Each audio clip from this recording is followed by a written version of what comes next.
शांताकारं भुजंगशयनं पद्मनाभं सुरेशं विश्वाधारं गगन सदृशं मेघवर्णं शुभांगं लक्ष्मीकांतं कमलनयनं योगिभिर्ध्यानगम्यं वंदे विष्णु भवभयहरं सर्वलोकैकनाथं। मंगलम भगवान विष्णु मंगलम गरुड़ध्वज मंगलम पुंडरीकाक्ष मंगलाय तनोहरि।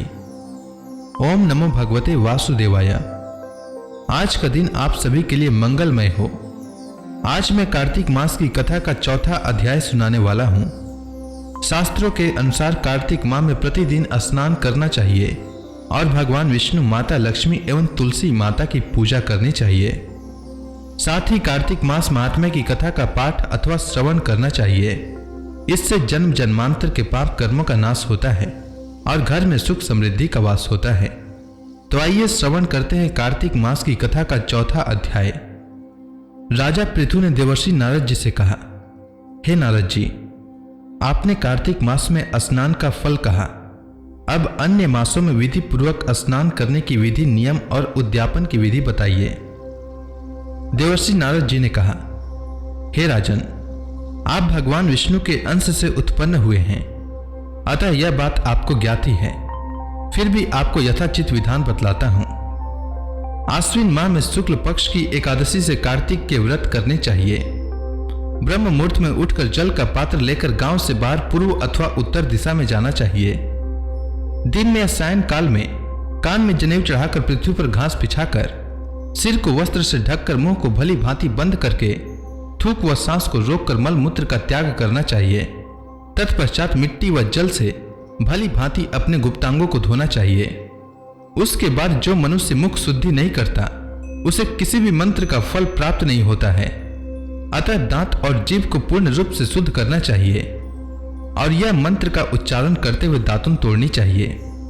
यह मंत्र है, हे वनस्पते, आप मुझे आयु, कृति, तेज, प्रज्ञा, पशु, संपत्ति, महाज्ञान, बुद्धि और विद्या प्रदान करो। इस प्रकार उच्चारण करके वृक्ष से 12 अंगुल की दातुन लें। दूध वाले वृक्षों से दातुन नहीं लेनी चाहिए। इस प्रकार कपास, कांटेदार वृक्ष तथा जले हुए वृक्ष से भी दातुन लेना मना है। जिससे उत्तम गंध आती हो और जिसकी टहनी कोमल हो, ऐसे ही वृक्ष से दंत धावन ग्रहण करना चाहिए। प्रतिपदा, अमावस्या, नवमी, छठी, रविवार को चंद्र तथा सूर्य ग्रहण में दातुन नहीं करनी चाहिए। तत्पश्चात भली भांति स्नान करके फूल माला, चंदन और पान आदि पूजा की सामग्री लेकर प्रसन्न चित्त व भक्ति पूर्वक शिवालय में जाकर सभी देवी देवताओं की अर्घ्य, आचमनीय आदि वस्तुओं से पृथक पृथक पूजा करके प्रणाम तथा प्रार्थना करना चाहिए। फिर भक्तों के स्वर में स्वर मिलाकर श्री हरि का कीर्तन करना चाहिए। मंदिर में जो गायक भगवान श्री हरि का कीर्तन करने आए हों, उनका माला, चंदन और तांबुल आदि से पूजन करना चाहिए। क्योंकि सतयुग में भगवान विष्णु को अपनी तपस्या, योग और दान द्वारा प्रसन्न करते थे, परंतु कलयुग में भगवत गुणगान को ही भगवान श्री हरि को प्रसन्न करने का एकमात्र साधन माना गया है। नारद जी राजा पृथु से बोले, हे राजन, एक बार मैंने भगवान से पूछा कि हे प्रभु, आप सबसे अधिक कहां निवास करते हैं?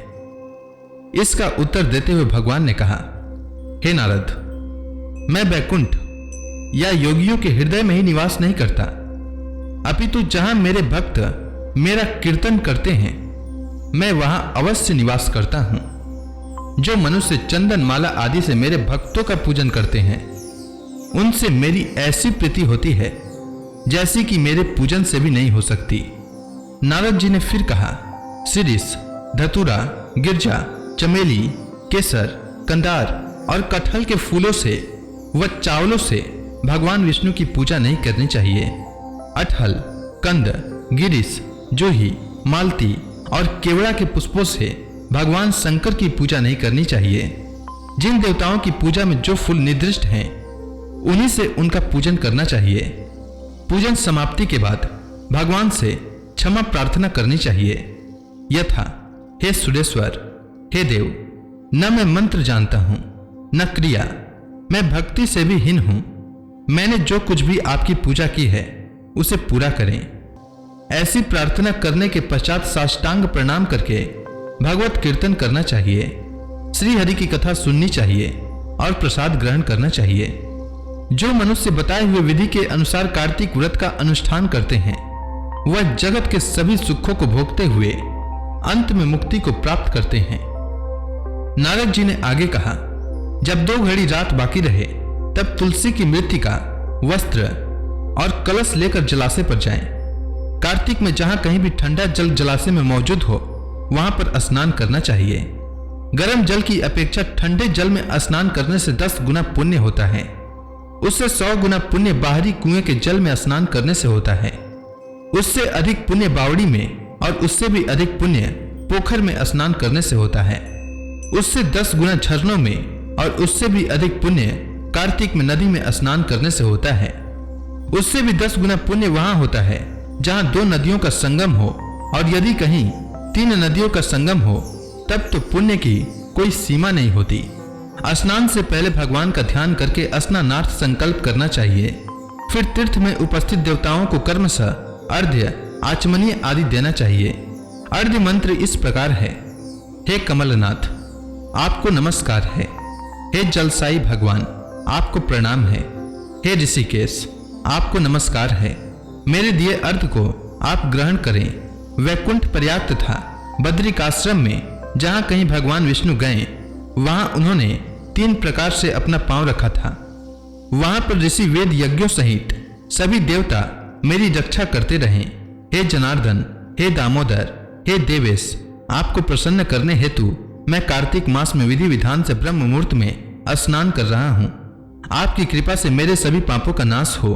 हे प्रभु, कार्तिक मास में व्रत तथा विधि पूर्वक स्नान करने वाला मैं अर्घ्य देता हूं। हे बलशाई राक्षसों को संहार करने वाले भगवान, हे पापों का नाश करने वाले, कार्तिक मास में प्रतिदिन दिए हुए मेरे इस अर्घ्य द्वारा कार्तिक स्नान का व्रत करने वाला फल मुझे प्राप्त हो। तत्पश्चात विष्णु, शिव तथा सूर्य का ध्यान करके जल में प्रवेश कर नाभि के बराबर जल में खड़े होकर विधि पूर्वक स्नान करना चाहिए।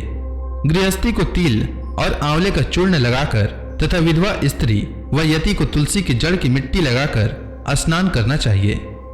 सप्तमी, अमावस्या, नवमी, त्रयोदशी, द्वितीया और दशमी आदि तिथियों को आंवला तथा तिल से स्नान करना वर्जित है। स्नान करते समय इन शब्दों का उच्चारण करना चाहिए। जिस भक्ति भाव से भगवान ने देवताओं के कार्यों के लिए 3 प्रकार का रूप धारण किया था वही पापों का नाश करने वाले भगवान विष्णु अपनी कृपा से मुझे पवित्र बनाए। जो मनुष्य भगवान विष्णु की आज्ञा से कार्तिक व्रत करता है उसकी इंद्र आदि देवता रक्षा करते हैं, इसलिए वह मुझको पवित्र करें। बीजों, रहस्यों तथा यज्ञों सहित वेदों के मंत्र कश्यप आदि ऋषि, इंद्र आदि देवता मुझे पवित्र करें। अदिति आदि सभी नारियां, यक्ष, सिद्ध, सर्प और समस्त औषधियां व तीनों लोकों के पहाड़ मुझे पवित्र करें। इस प्रकार कहकर स्नान करने के बाद मनुष्य को हाथ में पवित्री धारण करके देवता, ऋषि, मनुष्यों तथा पितरों का विधि पूर्वक तर्पण करना चाहिए। तर्पण करते समय तर्पण में जितने तिल रहते हैं उतने वर्ष पर्यंत व्रती के पितृगण स्वर्ग में वास करते हैं। उसके बाद व्रती को जल से निकलकर शुद्ध वस्त्र धारण करने चाहिए। सभी तीर्थों के सारे कार्यों से निवृत्त होकर पुनः भगवान विष्णु का पूजन करना चाहिए। सभी तीर्थों के सारे देवताओं का स्मरण करके भक्ति पूर्वक सावधान होकर चंदन, फूल और फूलों के साथ भगवान विष्णु को फिर से अर्घ्य देना चाहिए। अर्घ्य के मंत्र का अर्थ इस प्रकार है, मैंने पवित्र कार्तिक मास में स्नान किया है, राधा के साथ आप मेरे दिए अर्घ्य को ग्रहण करें। तत्पश्चात चंदन, फूल और तांबुल आदि से वेद पाठी ब्राह्मणों को श्रद्धा पूर्वक पूजन करें और बारंबार नमस्कार करें। ब्राह्मणों के दाएं पांव में तीर्थों का वास होता है, मुंह में वेद और समस्त अंगों में देवताओं का वास होता है। अपने कल्याण की इच्छा रखने वाले मनुष्य को इनका न तो अपमान करना चाहिए और न ही इनका विरोध करना चाहिए। फिर एकाग्रचित होकर भगवान विष्णु की प्रिय तुलसी जी की पूजा करनी चाहिए। उनकी परिक्रमा करके उनको प्रणाम करना चाहिए और कहना चाहिए, हे देवी, हे तुलसी, देवताओं ने ही प्राचीन काल से तुम्हारा निर्माण किया है और ऋषियों ने तुम्हारी पूजा की है। हे विष्णु प्रिया तुलसी, आपको नमस्कार है, आप मेरे समस्त पापों को नष्ट करें। इस प्रकार जो मनुष्य भक्ति पूर्वक कार्तिक व्रत का अनुष्ठान करते हैं वे संसार के सुखों का भोग करते हुए अंत में मोक्ष को प्राप्त करते हैं। तो इसी के साथ कार्तिक मास महात्म्य की कथा का चौथा अध्याय समाप्त हुआ। अब आगे की कथा मैं कल लेकर आता हूं। तब तक के लिए भगवान विष्णु का नाम लेते रहें। तो प्रेम से बोलिए विष्णु भगवान की जय, तुलसी माता की जय, कृष्ण भगवान की जय, लक्ष्मी माता की जय, समस्त देवी देवताओं की जय।